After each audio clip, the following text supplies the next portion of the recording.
អូខេសួស្តីអតិថិជន KL Online Store ទាំងអស់ថ្ងៃនេះយើងមកធ្វើការអានបង់នៅ model speaker Bluetooth គឺ GT 117អូខេយើងចង់ដឹងថានៅក្នុងប្រអប់ GT 117ហ្នឹងមាន speaker រូបរាងយ៉ាងម៉េចអូខេធ្វើការអានបង់បងប្អូនគ្នាអូខេសម្រាប់ប្រអប់នៅខាងក្រៅនេះគេធីកមកនេះពណ៌វានេះពណ៌វាលាយពណ៌ខៀវលាយជាមួយនឹងពណ៌លឿងឆូតហ្នឹងអូខេឥឡូវយើងធ្វើការបោកតែម្ដងគឺថានៅក្នុងប្រអប់នេះគឺយើងទទួលបាន speaker Bluetooth GT 117ហ្នឹងអត់ស្អាតនេះពណ៌វាហ្នឹងគឺពណ៌វាពណ៌ខៀវលាយទឹកមាសណាលាយទឹកមាសផ្លេកហ្នឹង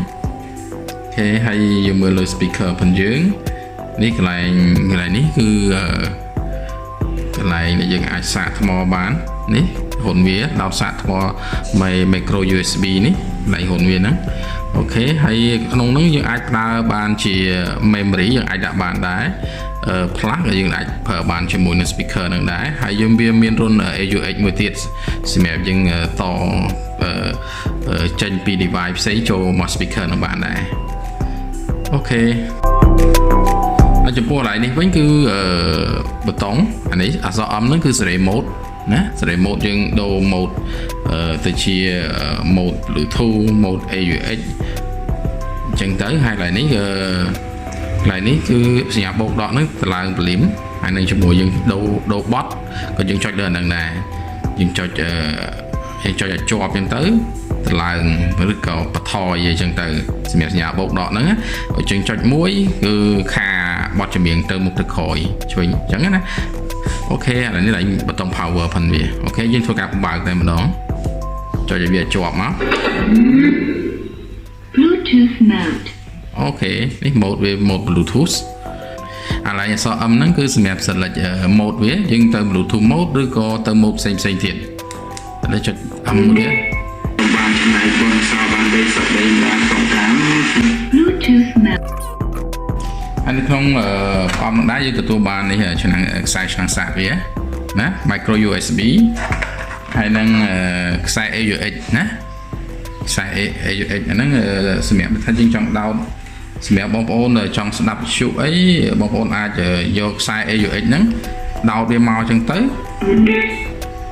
អូខេហើយយើងយកចុចអាស្អឹមហ្នឹងមក Bluetooth mode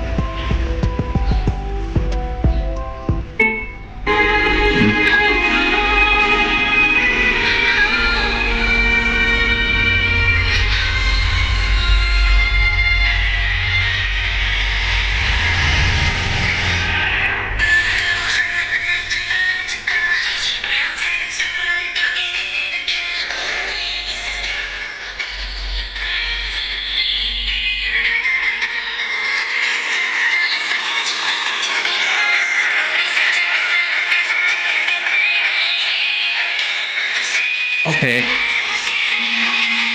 អត់យើងដកហ្នឹងអូខេពេលដកទៅឡើងលើវិទ្យុហើយណាអ្នកខ្សែហ្នឹងគឺមានប្រយោជន៍អញ្ចឹងហើយ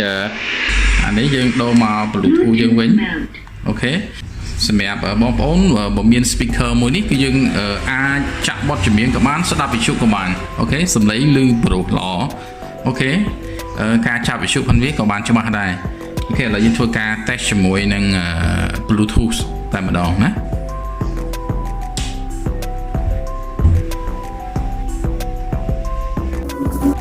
សម្រាប់ការ connect ផងយើងនេះយើងយក Bluetooth ហ្នឹងមកយើងបើក Bluetooth សិន